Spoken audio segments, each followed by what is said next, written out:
குப்பை மேனி குப்பையில முளைக்கிறதுனால இது குப்பை மேனி இல்லைங்க. நம் குப்பை போல் உள்ள மேனியை சரி செய்யறதுதாங்க இந்த குப்பை மேனி. இதை நம்ம உணவா எடுத்துட்டாலும் ரத்த சுத்திகரிப்பான இருக்குங்க. நம்ம வெளியில எல்லா சரும பிரச்சனைகளுக்கும் இதை உபயோகிச்சுக்கலாங்க. 10 வருஷத்துக்கு முன்னாடி மஞ்சளையும் வேப்பிலையும் யுஎஸ் பேட்டன்ட் வாங்கிட்டாங்க.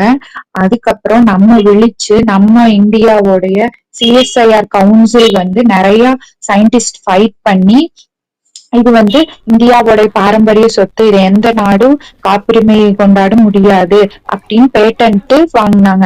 இல்லைன்னா இன்னைக்கு வரைக்கும் நம்ம உற்பத்தி செய்யறதுக்கு உபயோகிக்கிறதுக்கு காப்புரிமை வரி அவங்களுக்கு கொடுத்துட்டு இருக்கணுங்க. இதை நான் ஏன் இப்போ இங்க சொல்லிட்டு இருக்கேன்னா, அன்பார்ச்சுனேட்லி குப்பை many not enrolled yet and not recognised by ஐஎன்சிஐங்க.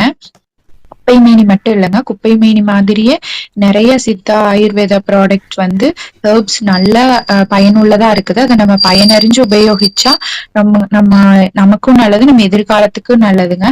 அதே மாதிரி நம்ம டெய்லி யூஸ் பண்ற டால்கம் பவுடர், அதுல டால்க்குங்கிற மினரலுக்கு பதிலா அடிட்டிவ்ஸ்ங்கிற பேர்ல மலிவா கிடைக்கிற ஆஸ்பெஸ்டாஸ் யூஸ் பண்றாங்க. அதனாலதான் அது கேன்சர் வரும்னு சொல்றாங்க. அதே மாதிரிதாங்க லிப்ஸ்டிக், அது கலர் கொடுக்கணுங்கிறதுக்காக அதுல யூஸ் பண்ற நிறைய அடிட்டிவ்ஸ் தாங்க பிரஸ்ட் கேன்சர் காரணம்னு சொல்றாங்க. So be mindful of what you use every day and experience the art of natural cleansing.